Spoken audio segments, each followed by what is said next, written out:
So where did Santa Claus actually come from? Here's Santa! I think most people know that Santa was not originally designed to sell sugar water, but it actually comes from somewhere in Europe. But when you ask people where actually does Santa Claus come from, a lot of people say, well, St. Nicholas in Germany, right? Well, not exactly. St. Nicholas was actually a Turkish bishop. That doesn't really add up. There's no reindeers in Turkey. And why would Santa Claus be from Turkey?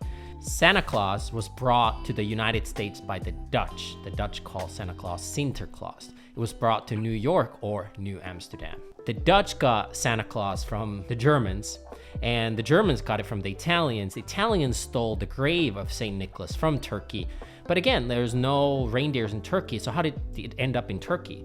Like many other holidays or holy days, the church stole an ancient pagan tradition and converted it into something that matched the expectations of their faith without making the locals unhappy about a tradition they really enjoyed. Even today, if you talk to Russians or Ukrainians or kind of Eastern European folks, they don't have a Santa Claus.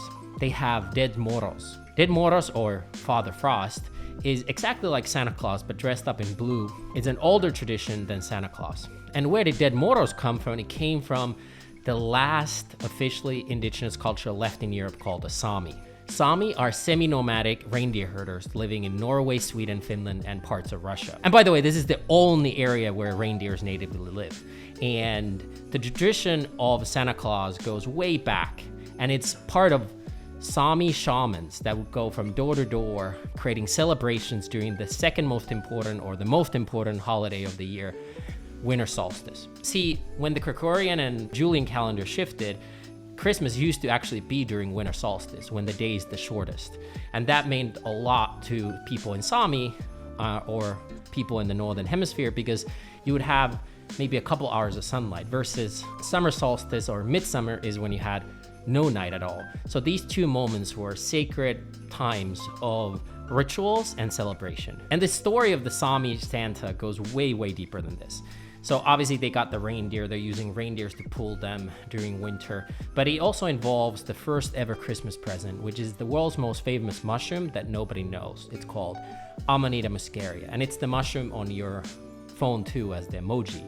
It is a part psychedelic mushroom, part poisonous mushroom that you would use to have a ceremony during winter solstice. So Amanita muscaria, this part psychedelic mushroom, would grow synergistically under the spruce tree, the Christmas tree, and it would be dried on the branches. So if you go back to old-time photos, even from like, let's say, German time St. Nicholas, you would see that instead of red balls hanging from the spruce tree, they were red Amanita muscaria mushrooms. There's also a bunch of other details, including why would the Santa enter through the chimney? It's related to the Sami huts called kotas, and how you would enter from there. Involves flying reindeers, all kinds of stuff. It's nice to be educated on why we celebrate Christmas or where did Santa come from, but the really important thing, at least for me, is that we celebrate these holy days for a reason. They actually have really beautiful original meanings that we just forget when we start commercializing them. But all in all, Christmas is a beautiful time. It ties with winter solstice, which is the darkest time of the year. It's a great time to go inward. It's a great time to spend time with family. It's a great time to connect with our loved ones and maybe visit the graves of our ancestors. So those beautiful traditions are still there and should be encouraged. I wrote an art book.